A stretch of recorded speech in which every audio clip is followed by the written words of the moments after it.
This is Chuck Coburn at River of Life Church in Crawfordville, Florida, and he's preaching a sermon entitled "Do You Hear What I Hear?"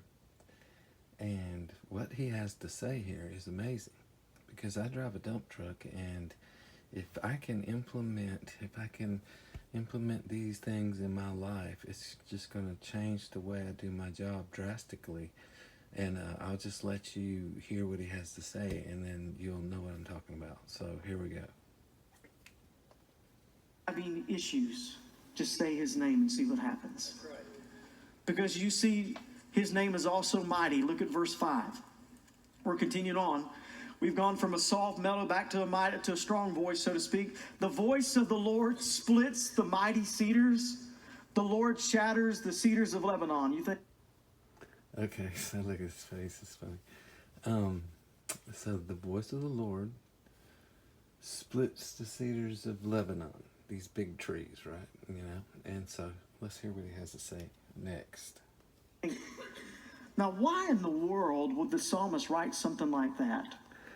I mean, I don't know, maybe because he was inspired by God, and he was basically Jesus's great-grandfather, as far as I know. I think I'm pretty,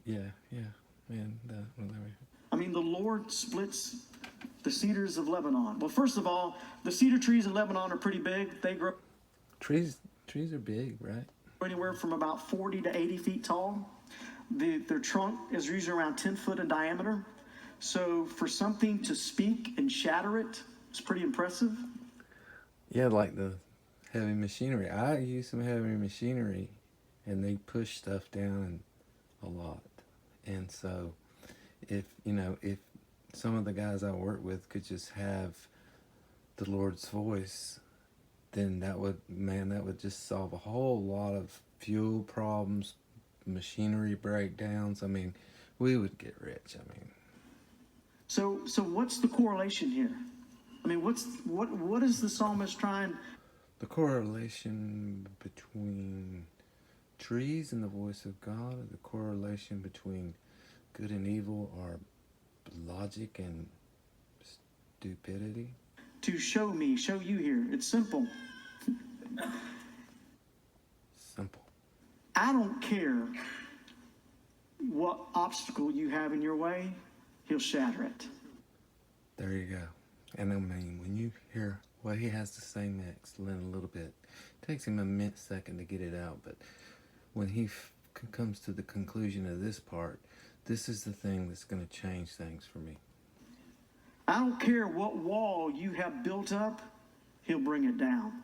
See, there's nothing that the voice of the Lord cannot remove in and through and out of your life if you let him.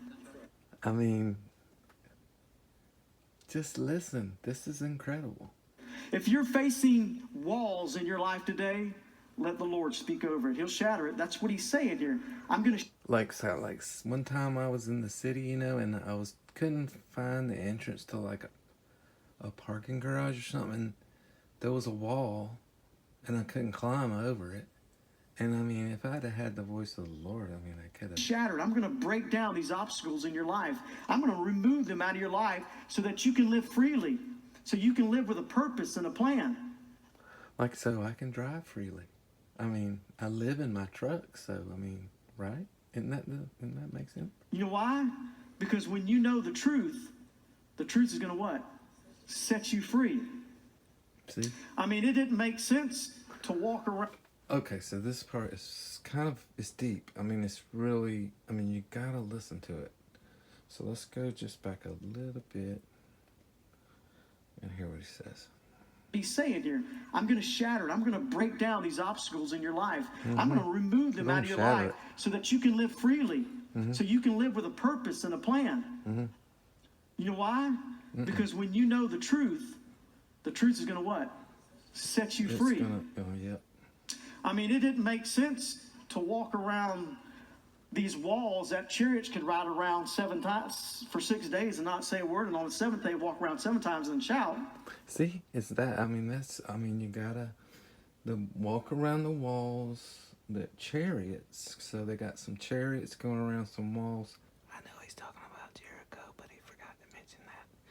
But like, you know, and then, but the thing is, the riddle comes right here. You know why they did that? Because it's through God's voice that you have freedom. See, up to now, I thought they did it because God told them to. I'm so stupid. It's through God's word that you will have your obstacles removed from your life. I mean, so I could probably take my Bible and throw it at stuff. So I'm not sure what you're going through today, but here's what I do know. If you got an obstacle in your life, and please don't tell me that's like your spouse or your sibling. I mean, Why not? don't tell me that. But if you're dealing with some things in your life that you've got to go through and get around, don't try to get around them. Just let the Lord remove them. Bam. I got to go to work tomorrow, and I'm just going to keep on driving straight. I don't care what's a mile away, because I know the voice of the Lord. He said all I got to do is say his name, and all that stuff's going to be out of the way. So, like, if I get in a traffic jam or something, I ain't even going to stop. I'm just going to keep on going. And the voice of the Lord is going to move all that stuff out of the way. I think that's really cool. The psalmist said, Lord, your voice, notice it's his voice, splits the cedars of Lebanon. It shatters them. And then David picks back up in verse 6 and says, not only that, Lord, your voice is wonderful. Listen what he says. So I'm going to stop it there. I'm really going to look into this video a little more because it's just so rich with advice for how to have a really good life.